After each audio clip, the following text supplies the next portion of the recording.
पंजाबी चूरी या राजस्थानी चूरमा या चूरमा लड्डू सर्दियों की खास ट्रेडिशनल रेसिपी है मीठे की, जो सबको बहुत ज्यादा पसंद आती हैं। तो चलिए इन्हें बहुत ज्यादा आसान तरीके से बनाएंगे। तो बढ़ते हैं रेसिपी की तरफ। सर्दियों की स्पेशल पंजाबी चूरी या राजस्थानी चूरमा बनाने के लिए यहाँ मैंने 1 किलो के करीब लिया है गेहूं का आटा।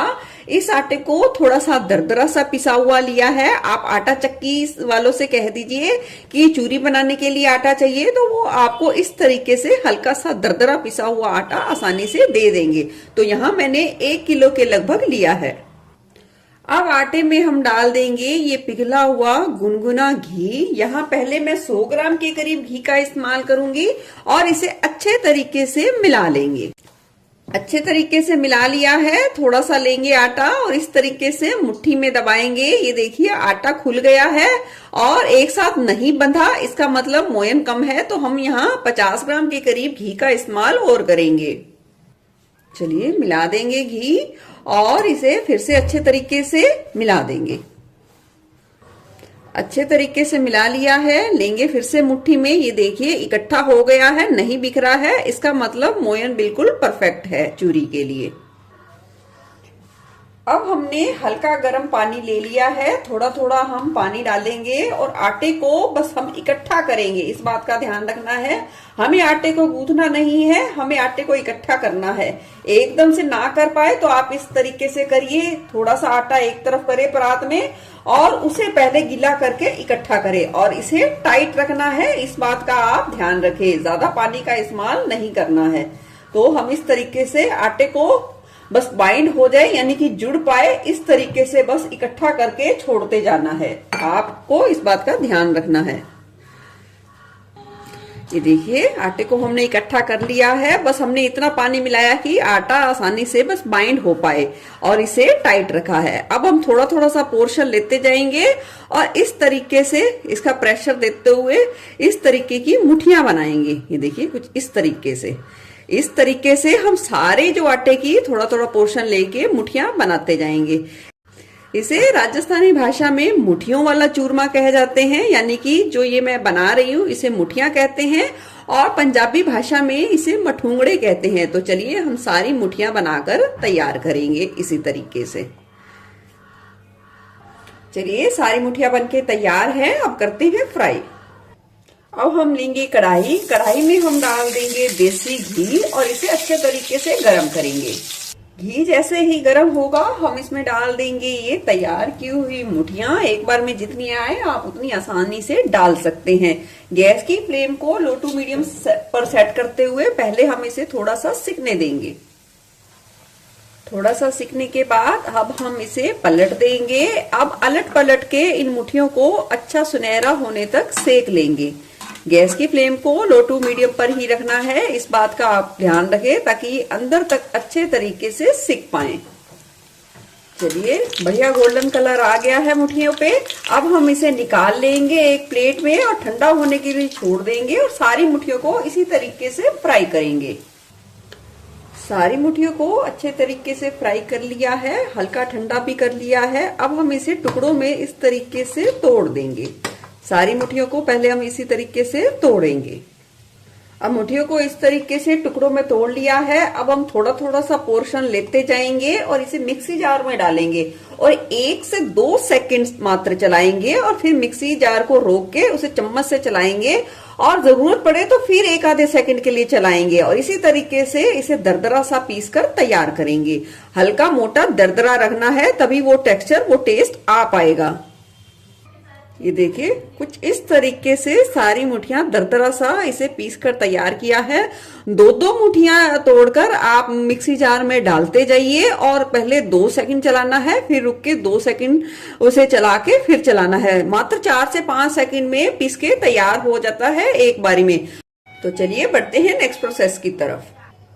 अब भारे तले वाली हमने कढ़ाई ले ली है। जिस घी में हमने मुठियों को फ्राई किया था उसे हमने अच्छे तरीके से छान लिया है, उसे हम यूज करेंगे। तो यहाँ थोड़ा सा घी ले लिया है, लगभग 1 चम्मच के करीब। डाल देंगे ये चूरी यानी कि चूरमा गैस की फ्लेम को लो टू मीडियम पर सेट कर देंगे और इसे चलाते हुए अच्छे तरीके से भुनेंगे जब तक खुशबू ना आने लग जाए और ये बिल्कुल खिल ना जाए और हल्की हल्की सी अच्छे तरीके से लाल ना हो जाए। देखिए, अगर कच्चे में हम चूरमा बनाएंगे या चूरमा लड्डू बनाएंगे या पंजाबी चूरी बनाएंगे तो कोई भी टेस्ट नहीं आएगा। तो इसे भुनना बहुत ज्यादा जरूरी है और इसे लगातार भुनना है ताकि ये कहीं से भी लगे ना और एक साथ अच्छे तरीके से भुन पाए। देख सकते हैं चूरी का टेक्सचर, देखने से ही पता चल गया होगा कितनी बढ़िया लाल हो गई है, कितना बढ़िया इससे सुनहरा रंग आ गया है। इसी स्टेज तक भुननी है। लो फ्लेम पे 12 से 15 मिनट का समय लग गया है चूरी को अच्छे तरीके से भुनने में। तो चलिए अब चूरी को हम निकाल लेंगे एक खुली परात में। चलिए, सारी चूरी को हमने अच्छे तरीके से भून लिया है। अब हम इसे ठंडा करके अच्छे तरीके से एयरटाइट कंटेनर में स्टोर कर सकते हैं 1 से 2 महीने के लिए, बिल्कुल खराब नहीं होगी। और जब भी हमें मीठा खाने का मन हो तो हम तुरंत इसमें मीठा मिलाएंगे या इसे एज ए चूरी सर्व कर सकते हैं या चूरमा लड्डू बना के सर्व कर सकते हैं। तो कैसे बनाएंगे तो चलिए मैं बताती हूँ। यहाँ मैं 1-1.5 कटोरी चूरी से ही चूरी या चूरमा लड्डू बनाकर तैयार करूंगी। तो यहाँ छोटी चम्मच आधा के करीब ले लिया है देसी घी। इसे गरम करेंगे। गरम करने के बाद हम डाल देंगे इसमें आवश्यकता या अपने टेस्ट के अनुसार गुड़। यहाँ मैंने 2 मीडियम टुकड़े के करीब गुड़ लिया है जिसे टुकड़ों में तोड़ दिया है और डाल देंगे 2 से 3 चम्मच के करीब पानी। गैस की लो फ्लेम पे गुड़ को हम अच्छे तरीके से पहले पिघलने देंगे। देखिए, गुड़ बहुत ही अच्छे तरीके से पिघल गया है। इसे ओवर नहीं पकाएंगे। अब हम इसमें डाल देंगे ये तैयार की हुई चूरी। मिठास के अनुसार या जितनी आपको जरूरत हो उस हिसाब से आप चूरी को डाल देंगे और इस सारी प्रोसेस में गैस की फ्लेम को लो पर ही रखेंगे। अब चूरी हमें जितनी गर्म खानी है उस हिसाब से हम इसमें चला लेंगे, यानी कि उतनी हम गर्म कर लेंगे। इसे ज्यादा ओवर नहीं पकाना, नहीं तो ये टाइट हो जाएगी। तो इस बात का आप ध्यान रखें। ये देखिए, चूरी मुझे जितनी गर्म चाहिए थी मैंने उतनी कर ली है। अब गैस की फ्लेम कर देंगे बंद। अब मैं इसे चूरी की तरह और चूरमा लड्डू या चूरमा की तरह सर्व करके आपको बताती हूँ। जो पंजाबी चूरी है उसे इसी तरीके से गरम प्लेन ही सर्व किया जाता है, जिसे सब दूध के साथ या चाय के साथ खाना पसंद करते हैं। बस इसी तरीके से, इसमें और कुछ भी नहीं मिलाया जाता। और जो राजस्थानी चूरमा होता है या चूरमा लड्डू होता है उसे इस तरीके से तैयार करके उसमें या तो इलायची पाउडर मिलाया जाता है, अगर आपको पसंद है तो आप वो भी मिला सकते हैं, या घी में सेके हुए थोड़े से ड्राई फ्रूट्स भी मिला सकते हैं। उसे इस तरीके से सर्व किया जाता है।